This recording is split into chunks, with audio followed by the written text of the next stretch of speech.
You're tuning into Black and White Sports on YouTube. The no-holds-barred truth on sports.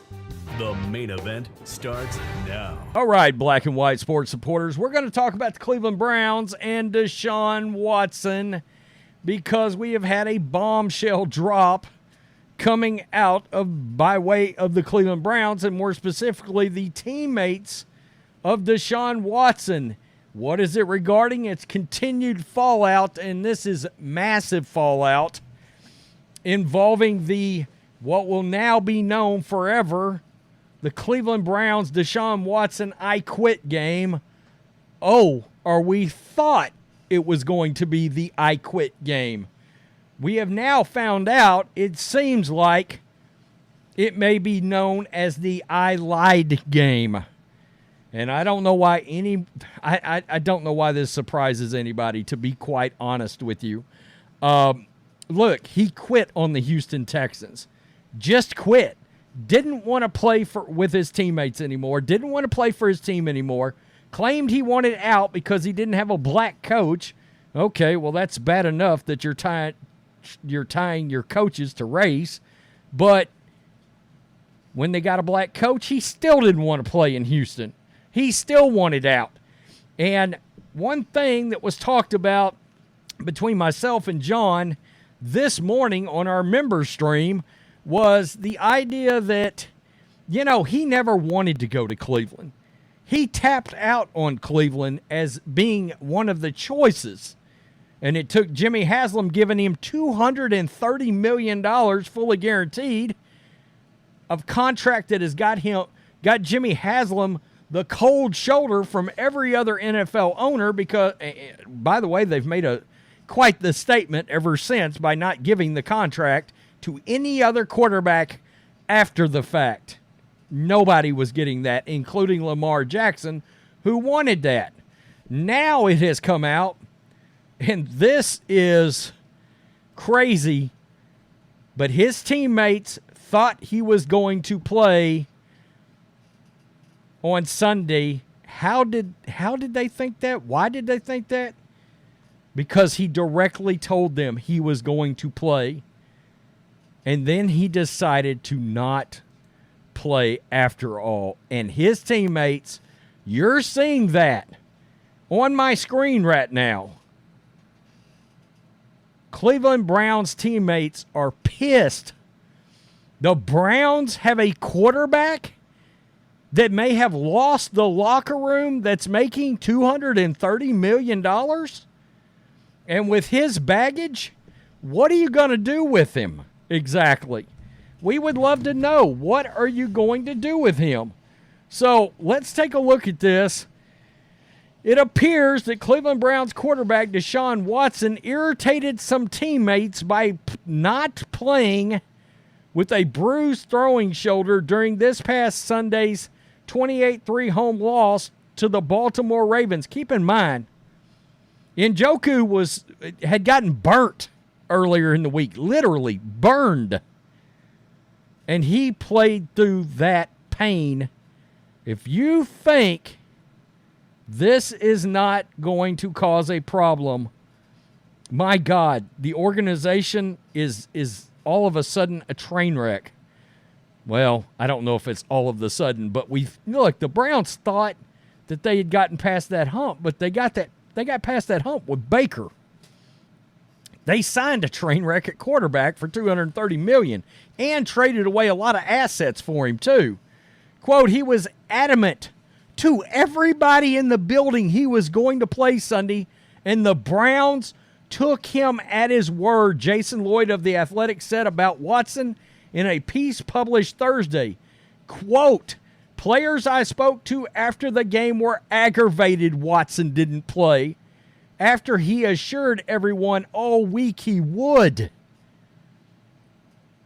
28-3, folks, and you threw your rookie quarterback out there to get blasted. Wow. Watson struggled through his pregame warm-up before he was made inactive against Baltimore. Head coach Kevin Stefanski told reporters earlier this week the 28-year-old, quote, knows his body, just did not feel like he had his full faculties. But the problem is you got a bunch of teammates that are also banged up and hurt. I mean, even the guys that are quote-unquote healthy and active are hurt. It's the National Football League.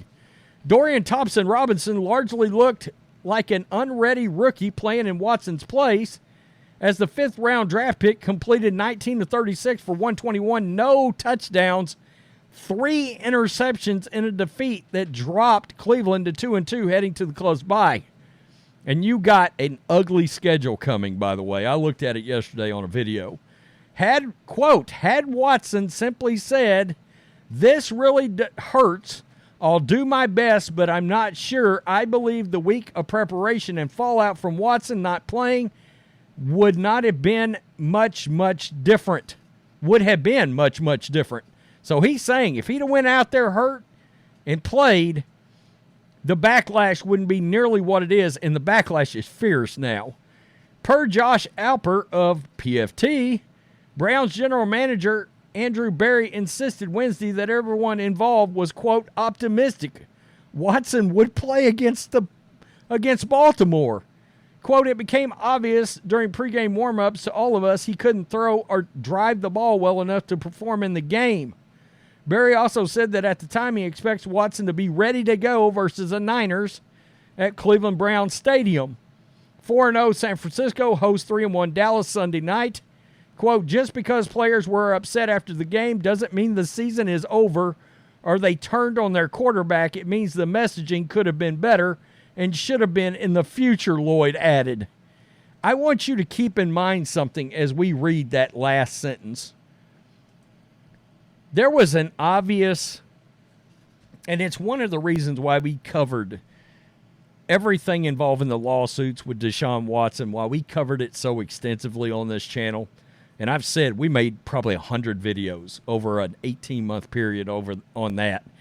And it was because the mainstream media had made, I believe, some kind of decision to not cover Deshaun Watson's lawsuits. Now, I think there's a lot of reasons why. We won't go into that, but I do think there was we'll cover his ass scenario going on with the media, with the off-field stuff.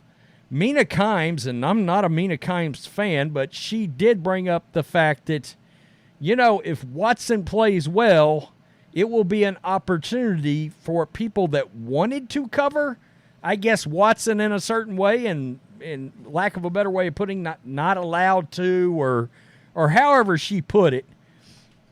If he doesn't play well, then the criticism's going to be even harsher, okay? Or there will be more fire around it because they felt like he should have been maybe criticized more over the lawsuits. Some were, most weren't. Like ESPN, when the Big Ben thing happened back in the day, ESPN had people staked outside of Big Ben's house.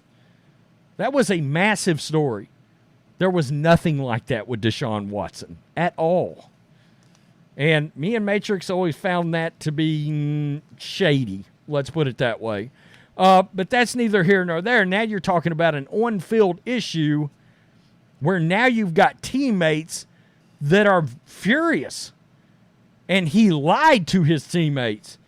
He assured, it said right there, he assured the Browns and his teammates he was going to play on Sunday, and he gave them a double middle finger right before the game and pulled out.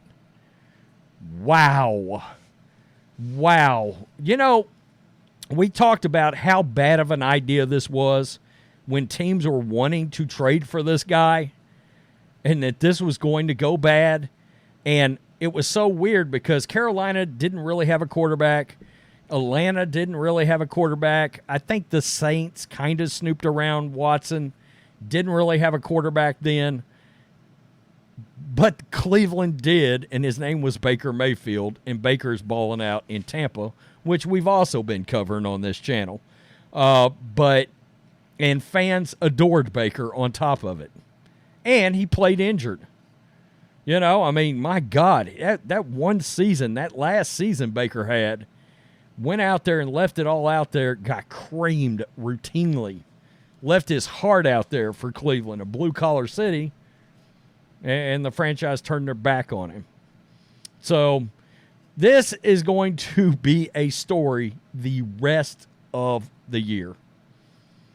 What happens with Watson, how he plays, what happens with this Browns team. Of course, they unfortunately lost Nick Chubb in such an awful way during that Monday Night Football game. So tell me what you think, black and white sports supporters.